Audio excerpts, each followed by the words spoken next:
DSC అక్రమాలపై Bapatla జిల్లా రేపల్లెలో వైఎస్ఆర్సీపీ విద్యార్థి యువజన విభాగం చేపట్టిన రిలే నిరాహార దీక్ష మూడో రోజుకు చేరింది.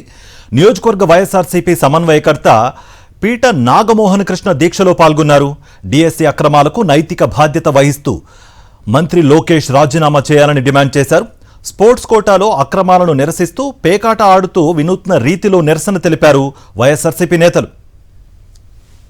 ఈ కూటమి ప్రభుత్వం బజార్లో కూరగాయలు అమ్మినట్టుగా డిఎస్సి పోస్టులు అమ్మేసుకుంది. దీని గురించి దీనికి నైతిక బాధ్యత వహిస్తూ నారా లోకేష్ ని వైఎస్ఆర్ కాంగ్రెస్ పార్టీ తరఫున మేము రాజీనామా డిమాండ్ చేస్తున్నాం. ఎందుకనంటే మొన్న చూసాం నీటిలో సెంట్రల్ విద్యాశాఖ మంత్రి నైతిక బాధ్యత వహిస్తూ రాజీనామా చేశాడు. అట్లాగే ఇక్కడ డిఎస్సి లో కూడా అక్రమాలు జరిగినాయి అనేది తేటతలమైనది.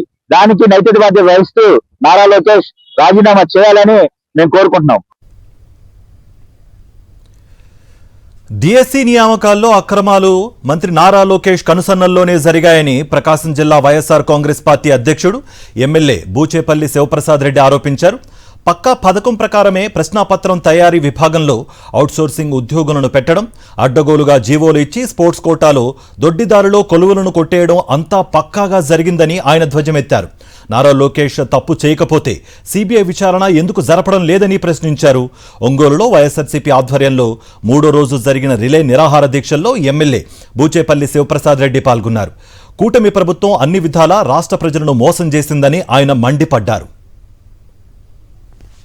ఈ రాష్ట్రంలో డిఎస్సి అంటే డిస్ట్రిక్ట్ సెలక్షన్ కమిటీ ద్వారా ప్రతి ఒక్క రాసిన వాళ్ళందరూ కూడా 3,25,000 మంది సుమారుగా రాస్తే ఈ 3,25,000 మందిని ఎవరెవరికి ఎన్ని మార్కులు వచ్చినాయో డిస్ట్రిక్ట్ వైజ్గా సెలక్షన్ చేసి వాళ్ళ నోటీస్ బోర్డులో పెట్టి అర్హులైన వాళ్ళందరికీ ఉద్యోగాలు ఇవ్వకుండా కావాలని చెప్పేసి లోకేష్ గారు వాళ్ళ దగ్గర పనిచేసిన అవుట్సోర్సింగ్లో పనిచేసిన వ్యక్తికి ఫస్ట్ ర్యాంకు సెకండ్ రావడం నిజంగా ఈ పేపర్ లీక్ లేకపోతే వాళ్ళ ఎడ్యుకేషన్ వ్యవస్థలో అవుట్సోర్సింగ్ పనిచేసే వ్యక్తికి ఫస్ట్ మార్క్ ఎలా వస్తుంది? అతను కోర్టుకు పోతే అతను ఎట్లా రిజెక్ట్ చేస్తారు? గతంలో ఎప్పుడు లేని విధంగా 2% నుంచి స్పోర్ట్స్ కోటా 4% స్పోర్ట్స్ కోటా ఇచ్చింది ఎందుకోసం? మీకోసం, మీ కార్యకర్తల కొడుకుల కోసం, అమ్ముకోవడం కోసం ఈ రాష్ట్రంలో ఒక డిఎస్సి ఉద్యోగం సుమారుగా 15 లక్షల రూపాయలు మీరు అమ్ముకున్నారంటే నిజంగా సిగ్గుచేటు. దీనికి తక్షణమే లోకేష్ గారు ఎమ్మటే దీనికి బాధ్యత వహించి వైఎస్ఆర్ కాంగ్రెస్ పార్టీ మేము డిమాండ్ చేస్తున్నాం. ఎమ్మటే రాజీనామా చేయాలని చెప్పి వైఎస్ఆర్ కాంగ్రెస్ పార్టీ డిమాండ్ చేస్తున్నాం. డిఎస్సి నియామకాల్లో అవినీతి జరగలేదని చెబుతున్న నారా లోకేష్కు సిబిఐ విచారణ వేసే దమ్ముందా అని సవాల్ విసిరారు నంద్యాల వైఎస్ఆర్సీపీ నాయకులు. నిరుద్యోగుల జీవితాలతో చెలగాటమాడిన కూటమి ప్రభుత్వానికి పాలించే హక్కే లేదని మండిపడ్డారు. విద్యార్థులు, నిరుద్యోగులకు న్యాయం జరిగేంత వరకు వైఎస్ఆర్సీపీ ఉద్యమం ఆగదన్నారు ఎమ్మెల్సీ ఇసాక్ భాషా. నంద్యాలలో మూడో రోజు కొనసాగుతున్న రిలే నిరాహార దీక్షలకు విద్యార్థులు పెద్ద ఎత్తున హాజరయ్యారు. డిఎస్సి అక్రమాలకు బాధ్యత వహించి మంత్రి నారా లోకేష్ రాజీనామా చేయాలని డిమాండ్ చేశారు. మాకు సమాధానాలు చెప్పండి. స్పోర్ట్స్ కూడా ఎందుకు పెంచారో చెప్పండి. 2%, 3% గా ఎందుకు చేశారో చెప్పండి. కొత్త స్పోర్ట్స్ ఎందుకు చేశారో చెప్పండి. 475 జీవోలను ఇంప్లిమెంట్ చేసుకొని 26 రోజుల లోపలనే మళ్ళీ దాని జీవోలను రద్దు చేయాల్సిన పని ఏమొచ్చిందో చెప్పండి. అన్ని రకాలుగా మీరు రాష్ట్రాన్ని దోచుకుంటూ చేస్తా ఉన్నారు. మాకందరికీ అర్థమవుతా ఉంది, రాష్ట్ర ప్రజలకందరికీ అర్థమవుతా ఉంది. లాస్ట్ మీరు ఏ రకంగా తయారయ్యారంటే దగ్గర 3,63,70,000 మంది విద్యార్థుల భవిష్యత్తుతో, ఎగ్జామ్ రాసిన వాళ్ళ భవిష్యత్తుతో మీరు ఆడుకుంటా ఉన్నారు.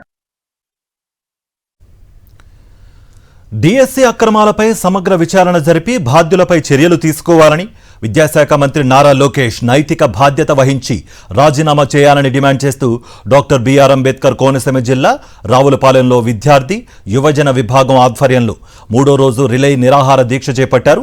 ఈ దీక్షలను అమలాపురం మాజీ ఎంపీ చింతా అనురాధ, మాజీ మంత్రి గొల్లపల్లి సూర్యారావు, రామచంద్రపురం కోఆర్డినేటర్ పిల్లి సూర్యప్రకాశ్రావు ప్రారంభించారు. కార్యక్రమంలో పార్టీ నాయకులు, కార్యకర్తలు, విద్యార్థులు, యువత పెద్ద ఎత్తున పాల్గొని ప్రభుత్వానికి వ్యతిరేకంగా నినాదాలు చేశారు. డిఎస్సి నియామకాల్లో జరిగిన అక్రమాలపై సిబిఐ విచారణ జరిపే దమ్ము మంత్రి లోకేష్కు లేదన్నారు పెనమలూరు వైఎస్ఆర్సీపీ నియోజకవర్గ సమన్వయకర్త దేవభక్తుని చక్రవర్తి. కృష్ణా జిల్లా ఉయ్యూరులో వైఎస్ఆర్సీపీ ఆధ్వర్యంలో మూడో రోజు జరిగిన ఏపీ జెన్జీ రిలే నిరాహార దీక్షలకు ఆయన సంఘీభావం తెలిపారు. డిఎస్సిలో అక్రమాలకు బాధ్యత వహిస్తూ మంత్రి లోకేష్ బేషరతుగా రాజీనామా చేయాలని డిమాండ్ చేశారు. మీరు చెప్పేది అక్రమాలు జరగలేదనేది నిజమైతే మీరు సిబిఐ విచారణకు ఎందుకని ఇట్లేదని అడుగుతా ఉన్నాం. మేము ప్రశ్నిస్తా ఉన్నాం. పై గవర్నమెంట్ మీదే ఉంది, డబుల్ ఇంజిన్ సర్కార్ నడుస్తూ ఉంది, కింద ముందు మీరు ఎందుకు వేసుకోలేకపోతున్నారు అంటున్నా. మీకు భయం జరిగింది కాబట్టి ఎక్కడ అన్ని ప్రజలకు అర్థమైపోయే విధంగా బయటకు వచ్చేస్తాయని చెప్పి ఆ భయంతో మీరు నిరాకరించి మేము శాంతియుతంగా రిలే నిరాహార దీక్షలు చేస్తుంటే మా శిబిరాల మీద దాడి చేసేటువంటి దౌర్భాగ్య పరిస్థితికి దిగజారుడు రాజకీయాలకు పాల్పడుతున్నారంటే మీ దిగజారుడు రాజకీయానికి ఇంతకన్నా నిదర్శనం ఏమీ లేదని తెలియజేసుకుంటూ, మీరు ఎన్ని దాడులు చేసినా, మా శిబిరాల మీద దాడులు చేసినా, మా మీద కేసులు పెట్టినా, లేదా మమ్మల్ని చంపేసినా మేమైతే మిమ్మల్ని ప్రశ్నించడం ఆపం. మీరు చేసే ప్రతి అక్రమాలపైన మేము తిరగబడతాం. వైఎస్ఆర్ కాంగ్రెస్ పార్టీలో ఉన్నటువంటి ఏ నాయకుడిని, ఏ కార్యకర్తను కూడా మీరు ఇంటికి వాసి కూడా ఏమీ పీకలేరని చెప్పి ఈ సభ ద్వారా తెలియజేసుకుంటూ, మీరు ఏం కావాలంటే చేసుకోండి, మీకు చేతనేం చేసుకోండి.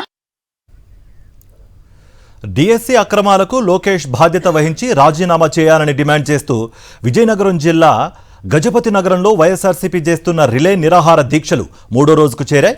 ఈ కార్యక్రమంలో వైఎస్ఆర్సీపీ మాజీ పార్లమెంట్ సభ్యులు బెల్లాన చంద్రశేఖర్, మాజీ ఎమ్మెల్యే బొత్స అప్పల నర్సయ్య పాల్గొన్నారు. డిఎస్సి వ్యవహారంపై ప్రభుత్వ తీరును వ్యతిరేకిస్తూ నల్ల కండువాలు కప్పుకుని నిరసన తెలిపారు. విద్యాశాఖ మంత్రి నారా లోకేష్ రాజీనామా చేయాలని డిమాండ్ చేశారు. లేకుంటే వైఎస్ఆర్సీపీ ఉద్యమం మరింత ఉధృతం చేస్తుందని హెచ్చరించారు బెల్లాన చంద్రశేఖర్. డిఎస్సి నియామకాల్లో అక్రమాలను నిరసిస్తూ అనంతపురం జిల్లా రాయదుర్గంలో వైఎస్ఆర్సీపీ ఆధ్వర్యంలో చేపట్టిన రిలే నిరాహార దీక్షల్లో 3వ రోజున పార్టీ నాయకులు, కార్యకర్తలు, విద్యార్థులు, నిరుద్యోగులు పెద్ద ఎత్తున పాల్గొన్నారు. డిఎస్సిలో అవకతవకలపై సిబిఐ విచారణ జరపాలని, మంత్రి నారా లోకేష్ రాజీనామా చేయాలని పెద్దపెట్టున నినాదాలు చేశారు. మెగా డిఎస్సి నియామకాల్లో అన్యాయమైన అభ్యర్థులకు న్యాయం జరిగేలా కూటమి ప్రభుత్వం వెంటనే చర్యలు చేపట్టాలని వైఎస్ఆర్సీపీ నాయకులు డిమాండ్ చేశారు. మరిన్ని అప్డేట్స్ కోసం ఛానల్ను సబ్స్క్రైబ్ చేయండి. నోటిఫికేషన్స్ కోసం బెల్ ఐకాన్ పై క్లిక్ చేయండి.